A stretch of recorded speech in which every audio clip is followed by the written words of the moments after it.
అంచనాలను నిలబెట్టారు. అద్భుత ఆటతో అదరగొట్టారు. ఫలితంగా భారత పురుషులు, మహిళలు మొట్టమొదటి ఖోఖో ప్రపంచ కప్లో విజేతలుగా నిలిచారు.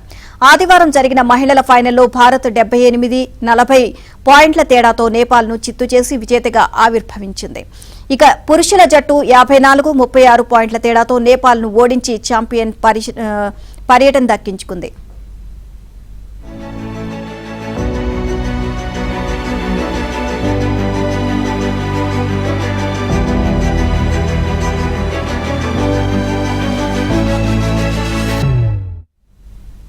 ఇక తొలుత జరిగిన అమ్మాయిల ఫైనల్లో మనోళ్లు అన్ని రంగాల్లో తిరుగులేని ప్రదర్శన కనబర్చారు. అనూహ్యమైన వేగంతో ప్రత్యర్థిని ఉక్కిరిబిక్కిరి చేశారు. భారత్ దాటికి నేపాల్ చేష్టలుడికింది.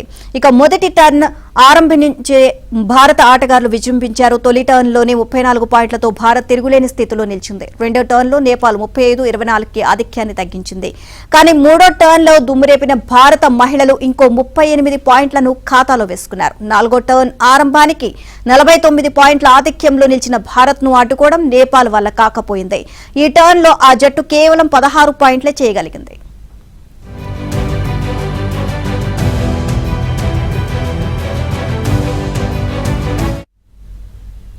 నేపాల్తో తుది పోరులో పురుషుల జట్టు కూడా అన్ని రంగాలలో కదం తొక్కింది. దక్షిణాఫ్రికాతో సెమీఫైనల్లో తేలిపోయిన డిఫెన్స్ విభాగం నేపాల్పై చెలరేగింది. తొలి టర్న్ అటాకింగ్ లో 26 పాయింట్లను భారత్ సాధించింది. రెండో టర్న్లో నేపాల్ 18 పాయింట్లు రాబట్టింది. దీంతో రెండు టర్న్లు ముగిసేసరికి భారత్ 26-18తో ముందంజలో నిలిచింది. మూడో టర్న్ అటాకింగ్ లో భారత పురుషులు మరింత దూకుడుతో ఇంకో 28 పాయింట్లు సొంతం చేసుకున్నారు. ఇక చివరి టర్న్లో నేపాల్ 18 పాయింట్లే చేయడంతో భారత్ విజయం ఖాయమైంది.